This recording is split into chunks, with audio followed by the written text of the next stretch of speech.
ഇസ്രായേലിനെ യുദ്ധവിമാന ഭാഗങ്ങൾ കൈമാറുക വഴി യുദ്ധക്കുറ്റങ്ങളിൽ പങ്കുണ്ടെന്ന് ആരോപിച്ച് ഡച്ച് സർക്കാരിനെതിരെ മനുഷ്യാവകാശ സംഘടനകൾ കോടതിയിൽ സമീപിച്ചിരിക്കുകയാണ്. ഗസയിൽ ബോംബ് വർഷത്തിന് പ്രധാനമായും ഉപയോഗപ്പെടുത്തുന്ന F-35 വിമാനങ്ങളുടെ ഭാഗങ്ങളാണ് നെതർലൻഡ്സ് രാജ്യത്ത് സൂക്ഷിച്ച് കൈമാറുന്നത്. ആയിരക്കണക്കിന് കുരുന്നുകളടക്കം നിരപരാധികളുടെ മരണത്തിൽ ഡച്ച് സർക്കാരും പങ്കാളികളാണെന്ന് പരാതിക്കാരിയായ ഓക്സ്ഫാം അടക്കം സംഘടനകൾ കുറ്റപ്പെടുത്തുന്നു. ഡച്ച് സന്നദ്ധ സംഘടനകളായ റൈറ്റ്സ് ഫോറം, PAX എന്നിവയാണ് മറ്റ് പരാതിക്കാർ. ആയുധ കയറ്റുമതി വഴി യുദ്ധക്കുറ്റങ്ങളിൽ ഭാഗമായെന്ന പരാതിയിൽ ഹേഗിലെ ജില്ലാ കോടതി വാദം കേൾക്കും. കോടതി കയറുകയല്ലാതെ മറ്റു മാർഗങ്ങളില്ലായിരുന്നുവെന്ന് ഓക്സ്ഫാം നെതർലൻഡ്സ് വിഭാഗം ഡയറക്ടർ മിഷിയൽ സെർവേയ്സ് പറഞ്ഞു. പല തവണകളായി ഉന്നത തലങ്ങളിൽ പോലും അടിയന്തര വെടിനിർത്തലിനും മാനുഷിക സഹായം എത്തിക്കാനും ആവശ്യം ഉന്നയിച്ചിട്ടുണ്ട്. പാലസ്തീനികൾക്കും ഇസ്രായേലികൾക്കും ഒരുപോലെ പ്രയോജനപ്പെടുന്ന ദീർഘകാല പരിഹാരത്തിനും ആവശ്യപ്പെട്ടിരുന്നു. അതിനിടെ സൈനിക ഉപകരണങ്ങൾ നൽകുക വഴി ഈ യുദ്ധക്കുറ്റങ്ങളിൽ നെതർലൻഡ്സ് തന്നെ ഭാഗമാകുന്നത് വേദനാജനകമാണെന്ന് അദ്ദേഹം പറയുന്നു. US നിർമ്മിത F-35 വിമാന ഭാഗങ്ങളുടെ മേഖലയിലെ സംഭരണശാലയാണ് നെതർലൻഡ്സിനുള്ളത്.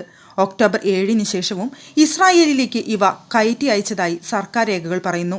വിഷയത്തിൽ ഡച്ച് പ്രതിരോധ മന്ത്രാലയം ഇതുവരെ പ്രതികരിച്ചിട്ടില്ല. യുദ്ധം തുടരവെ ഇസ്രായേലി ഫൈറ്റർ ജെറ്റുകൾക്ക് വേണ്ട പാർട്സുകൾ കയറ്റി അയക്കാൻ അനുവദിക്കുന്നതിലൂടെ നെതർലൻഡ്സ് മാനവിക നിയമങ്ങൾ ലംഘിക്കുകയാണെന്ന് ഹർജിയിൽ കുറ്റപ്പെടുത്തുന്നു.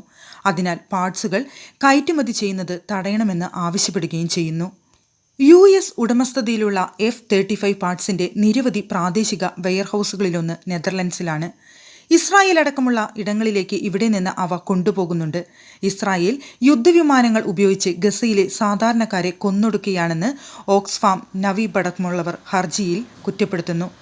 സഖ്യരാജ്യങ്ങളോടുള്ള വാണിജ്യപരമോ രാഷ്ട്രീയപരമോ ആയ ബാധ്യതകൾ നെതർലൻഡ്സ് നിറവേറ്റുന്നതിനേക്കാൾ പ്രാധാന്യം യുദ്ധക്കുറ്റങ്ങൾ തടയുകയാണെന്നും അവർ വാദിച്ചു. ഭരണകൂടം F-35 പാർട്സ് ഇസ്രായേലിന് നൽകുന്നത് ഉടനടി നിർത്തണം എന്നാണ് അഭിഭാഷകനായ ലിസ്ബത്ത് സെഗൽസ് കോടതിയിൽ ആവശ്യപ്പെട്ടത്.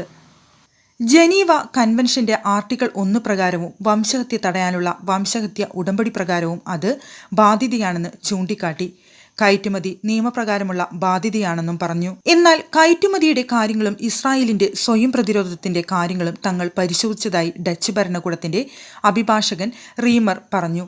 ഗസയിലെ ജനങ്ങൾ ഏറെ സഹിക്കേണ്ടി വരുന്നുണ്ടെന്നും എന്നാൽ എല്ലാ കാര്യങ്ങളും പരിഗണിക്കാതെ ഇസ്രായേൽ സൈന്യത്തിന്റെ പ്രവൃത്തികൾക്ക് മേൽ ഡച്ച് കോടതിക്ക് വിധി പുറപ്പെടുവിക്കാനാവില്ലെന്നും അദ്ദേഹം പറഞ്ഞു. നെതർലൻഡ്സിന്റെ വിശാല സുരക്ഷയും രാഷ്ട്രീയ താൽപ്പര്യങ്ങളും പരിഗണിച്ച് കയറ്റുമതി തുടരണമെന്നും ഇത് മറ്റ് വെയർഹൌസുകളിൽ നിന്ന് റൂട്ട് ചെയ്യാവുന്നതാണെന്നും അദ്ദേഹം വാദിച്ചു.